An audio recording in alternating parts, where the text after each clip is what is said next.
Assalamualaikum warahmatullahi wabarakatuh. A'udzu billahi minasyaitonir rajim. Bismillahirrahmanirrahim. Alhamdulillahi rabbil alamin. Wassalatu wassalamu ala sayyidil anbiya'i wal mursalin wa ala alihi wa sahbihi ajma'in. Amma ba'du. Para pemirsa, sahabat muslim di seluruh tanah air yang dirahmati Allah subhanahu wa ta'ala, alhamdulillahirabbil alamin. Wa syukurillah, pada hari ini kita bisa bertemu kembali di channel yang sama. Hari ini kami sengaja akan menyampaikan sebuah topik tertentu yang kaitannya dengan pemahaman fikih praktis. Ada beberapa pemirsa yang hendaklah channel ini juga membahas tentang bagaimana fikih-fikih praktis itu juga dijelaskan agar menjadi pemahaman bersama di masyarakat luas. Oleh karena itu, saya akan memulai dengan mengutip sebuah tulisan yang disadurkan dalam kitab Ta'limul Muta'alim, yang ini adalah merupakan sabda Rasulullah SAW. Beliau bersabda begini, thalabul ilmi faridatun ala kulli muslimin wa muslimatin. Kemudian dilanjutkan lagi, i'lam bi annahu la yuftaradu ala kulli muslimin wa muslimatin tulbu kulli ilmin, bal yuftaradu alaihi talbu ilmil hal, kama yuqalu afdalul ilmi ilmul hal wa afdalul amal hifdzul hal. Sahabat muslim yang berbahagia, di dalam kitab Ta'limul Muta'alim ini memberikan pesan kepada kita bahwa mencari ilmu itu adalah kewajiban setiap muslim laki-laki dan muslim perempuan. Kemudian dilanjutkan, i'lam bi annahu. Kalau boleh saya ulang dengan arti Jawa, i'lam ruwasiro bina bi annahu kronos tuni kelakuan la yufturadu iku la yufturadu ora den perdoakan ala kulli muslimin ing atase saben-saben wong Islam lanang wa muslimatin wong Islam wadon. Apa tulbu kulli ilmin amrih saben-saben ilmu. Jadi diawali dengan sebuah hadis bahwa setiap muslim itu wajib mencari ilmu, baik itu orang Islam laki-laki maupun orang Islam perempuan, wajib mencari ilmu. Tetapi dilanjutkan oleh statement berikutnya adalah bahwa i'lam bi annahu la yuftaradu ala kulli muslimin wa muslimatin tulbu kulli ilmin, bal yuftaradu alaihi tulbu ilmil hal. Kemudian dilanjutkan bahwa tidaklah wajib setiap muslim itu untuk mempelajari semua hal. Kira-kira begitu pesannya. La yuftaradu ala kulli muslimin wa muslimatin tulbu kulli ilmin, untuk belajar semua hal. Bal yuftaradu alaihi talbul ilmil hal, tetapi diwajibkan untuk setiap muslim untuk belajar ilmu hal. Apakah itu ilmu hal? Nanti musannif kitab Ta'limul Muta'alim ini akan menjelaskan definisi ilmu hal di belakang.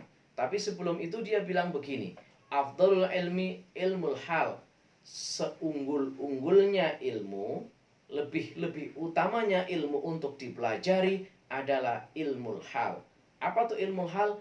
Ilmu yang akan dilakukan. Jadi seluruh ilmu yang akan kita kerjakan, sesuatu hal yang akan kita kerjakan, mesti kita ilmuin. Kalau kita petani, kita harus paham ilmu petani. Kalau kita dokter, kita harus paham ilmu dokter. Kalau kita seorang insinyur, harus paham ilmu engineer. Kalau kita adalah seorang arsitek, harus paham ilmu arsitek. Nah, ini yang dinamakan dengan ilmu yang akan dilakukan. Tetapi ada lagi yang lebih penting adalah hal-hal yang akan dilakukan dalam setiap hari, setiap orang. Jadi ada yang dilakukan secara spesifik berdasarkan profesinya masing-masing, ada yang dilakukan itu sifatnya umum ala kulli muslimin wa muslimatin. Apakah itu? Sebagai contoh adalah sholat. Karena sholat itu adalah wajib, maka mengetahui tentang tata sholat, tata cara sholat, syarat sholat, rukun sholat, fardunya sholat, ya, wajibnya sholat, kemudian sunnahnya sholat, itu juga wajib diketahui oleh setiap muslimin dan muslimat. Jadi sahabat seluruh di tanah air ini yang dirahmati Allah Subhanahu wa Ta'ala, saya berharap kita untuk merefleksikan diri. Adakah dari kita yang sudah melaksanakan sholat itu dengan ilmu yang benar-benar kita miliki, yang selalu kita juga update jika kita merasa kurang, atau kita hanya mengerjakan sholat sebagaimana kita melihat orang lain sholat, kemudian kita tanpa tahu itu sholat itu gerakannya wajib atau gerakan yang sunat, itu rukun atau bukan rukun. Itu kalau tidak dilakukan membatalkan atau kemudian sholatnya gugur atau sholatnya tidak gugur. Ini adalah yang paling penting untuk kita ketahui agar sahabat muslim tidak ada yang ketinggalan. Para pemirsa yang dimuliakan Allah Subhanahu wa Ta'ala. Karena tadi saya sudah mencontohkan tentang betapa pentingnya pemahaman kita akan ilmu yang akan kita kerjakan atau ilmu hal yang daily itu menjadi kewajiban kita sebagai muslim muslimat, maka saya akan mengasih contoh untuk tahapan ini adalah saya akan membayangkan atau mungkin bertanya kepada para pemirsa semuanya, apakah kita tahu, pasti kita tahu rukun sholat itu salah satunya adalah niat. Tapi apakah kita tahu tata cara niat yang benar? Ada berapa tingkatan niat dalam sholat? Nah, ini penting. Kalau dalam kitab Safinatun Najah itu juga disebutkan dalam fasal an-niat, dalam fasal niat itu disebutkan an-niyatu salah satu darajat. An-niyatu salasu darajat. Niat itu ada 3 tingkatan. Pasti tahu kalau yang hidup di kota yang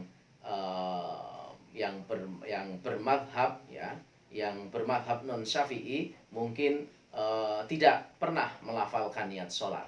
Tetapi yang bermadhab syafi'i itu pasti rata-rata di Indonesia itu kita semua adalah melafalkan niat sholat. Karena itu watalafadhu, melafalkan niat itu adalah sunat, hukumnya adalah sunat. Nah, tapi saya tidak ingin mengupas itu, saya hanya ingin mendetilkan kembali. Adakah kita sudah paham tentang tingkatan niat sholat? Disebutkan di dalam kitab Safinatun Najah maupun kitab-kitab fikih seperti Fathul Qorib ya, itu juga disebutkan bahwa niat itu memiliki 3 tingkatan. Nah, di dalam kitab Safinatun Najah disebutkan an-niyatu salasu darajat. Niat itu memiliki 3 derajat. Nah, apa itu? Disebutkan ingkanat as-sholatu fardhon wajaba qasdul fi'li wa ta'yin wal fardiyah. Tingkat pertama adalah jika sholat itu adalah sholat wajib.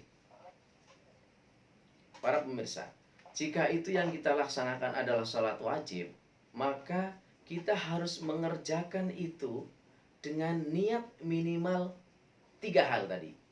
Yang pertama adalah qasdul fi'li, kita menyengaja ya, niat menyengaja pekerjaan itu ya, menjelaskan apa kita misalnya dengan saya sholat ya, atau kalau dalam lafadz niat itu adalah usolli, Itu adalah namanya qasdul fi'li.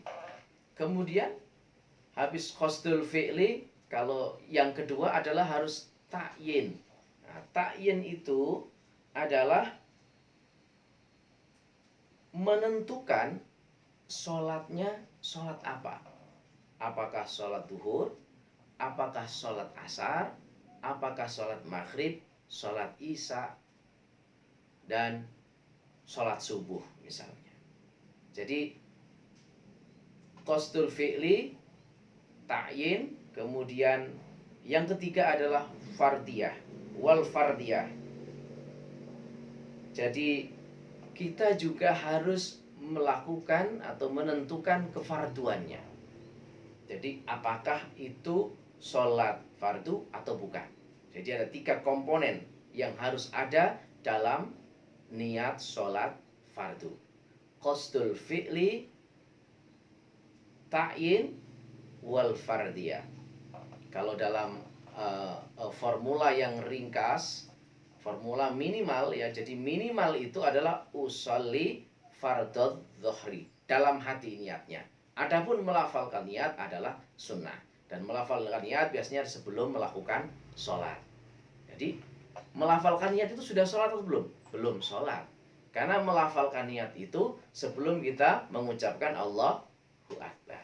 Tapi niat itu pada saat kita mengangkat tangan Allahu Akbar, itu kita dalam hati mengatakan, saya niat sholat fardhu dhuhri, saya niat sholat duhur, Allahu Akbar.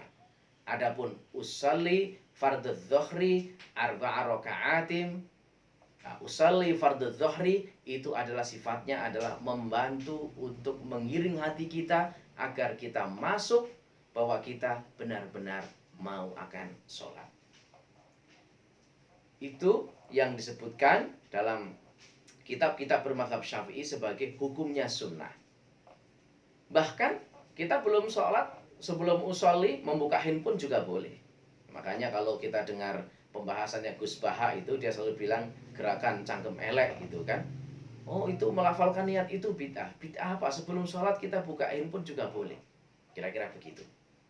Nah, sehingga melafalkan niat itu sangat wajar kalau kemudian dihukumi oleh para ulama mazhab Syafi'i adalah sebagai hukumnya sunnah, sebagaimana diterangkan dalam kitab Safinatun Najah. Jadi minimal adalah usolli fardhu dhuhri. Cukup, itu sudah cukup. Lebih baik lagi usolli fardhu dhuhri arba'a raka'ati mustaqbilal qiblati ada'a lillahi ta'ala, adaan imama lillahi ta'ala, adaan ma'mumah lillahi ta'ala. Ini adalah sudah memenuhi 3, tetapi kemudian ada tambahan lagi yang itu sifatnya untuk menentukan lagi apakah kita itu sholatnya tepat waktu, adaan, atau kita sholatnya tidak di dalam waktu sholat. Maka dalam mazhab Syafi'i juga kalau sholatnya tidak tepat waktu maka kita menggunakan kata-kata qadaan. Kemudian mustaqbilal qiblati, karena syaratnya adalah juga menghadap kiblat, maka kita juga meyakinkan kita bahwa kita sudah menghadapkan diri ke kiblat. Para pemirsa yang dimuliakan Allah Subhanahu wa taala. Itu tadi adalah dalam konteks jika kita mengerjakan sholat fardu. Terus bagaimana ketika kita mengerjakan sholat sunnah? Jika kita mengerjakan sholat sunnah, itu ada kategorinya. Wa in kanat nafilatan muaqqatatan karotibatan au dzata sabab wajaba qasdul fi'li wa ta'yin. Wa in kanat lamun ono apa sholat nafilatan sunnat. Jika sholatnya adalah sholat sunat muaqqatatan yang sudah ditentukan waktunya, seperti sholat rawatib, audata sabab atau yang punya sebab, maka wajib qasdul fi'li wa ta'yin.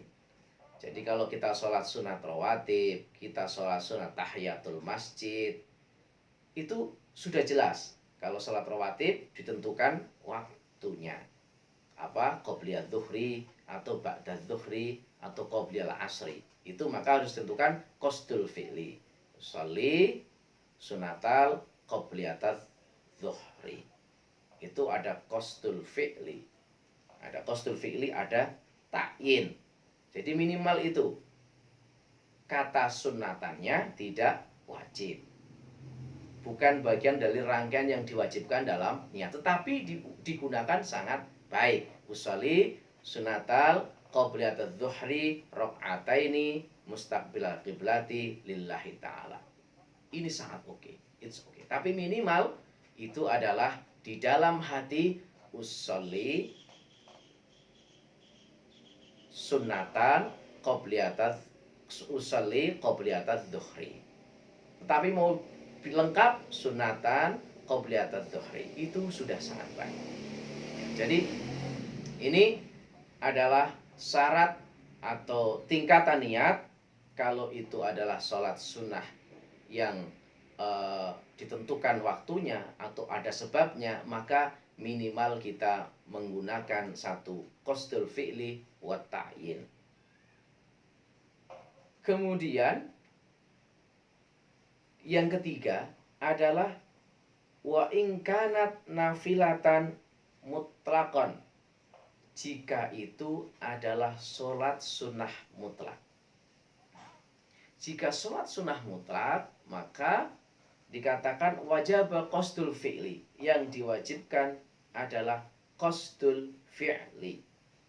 Ya, jadi kalau itu sholat sunnah mutlak cukup. Misalnya kita sedang baru aktivitas, kemudian aktivitasnya selesai, kemudian sambil menunggu orang lain, tapi ternyata ada waktu kosong, kita mau sholat sunat. Usolli, Allahu Akbar, cukup. Allahu Akbar, sholat mutlak, tidak ada masalah. Jadi perlu diingat lagi bahwa mahal niat, tempat niat adalah di dalam hati. Kapan kita niat? Ketika kita sedang takbiratul ihram, mengangkat tangan, Allahu Akbar. Hati kita harus hadir, harus ingat kalau kita sedang niat sholat. Kalau itu sholat fardu, maka harus memenuhi qasdul fi'li, ta'yin wal fardiyah. Jadi ingat di dalam hati, kalau sebelum sholat sudah diantarkan dengan mengingat usolli fardhu dhuhri arba'a raka'atin mustaqbilal qiblati ada alillahi ta'ala. Itu membantu kita untuk ingat, tetapi ingatan itu harus tetap di hati ketika Allahu Akbar. Dalam hati, saya niat sholat zuhur, sholat fardu zuhur. Saya niat sholat fardu zuhur. Allahu Akbar. Itu minimal. Mau lengkap, ya bayangkan niat sholat fardu zuhur 4 rakaat.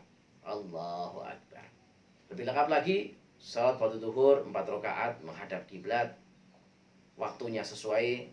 Usolli fardu dhuhri arba'a raka'ati mustaqbilal qiblati adalli ta'ala Allahu Akbar. Di dalam hatinya, tidak diucapkan. Jadi ini saya kira yang perlu kita pahami bersama, bahwa ini bagian dari ilmu hal. Jadi ilmu ini siapapun dia, apakah dia mau dokter, ataukah dia mau insinyur, ataukah dia mau petani, ataukah dia tukang becak, apakah dia guru, profesor, dosen, presiden, pejabat negara, dirjen, menteri, semua harus tahu bahwa ilmu hal wajib ala kulli muslimin wa muslimatin, karena itu akan mengantarkan dia dalam menjalankan kewajiban sehari-hari sebagai umat Islam. Para pemirsa yang dirahmati Allah Subhanahu wa taala, saya kira pembahasan tentang niat ini saya cukupkan sekian, dan sampai bertemu lagi di channel yang sama. Terima kasih, mohon maaf jika ada kekurangan. Wallahul muwafiq ila aqwamit thoriq. Wassalamualaikum warahmatullahi wabarakatuh. Ramadan tiba, Ramadan tiba, Ramadan tiba. Marhaban ya Ramadan, marhaban ya Ramadan, marhaban ya Ramadan, marhaban ya Ramadan. Ramadan tiba, Ramadan tiba, Ramadan tiba. Marhaban ya Ramadan.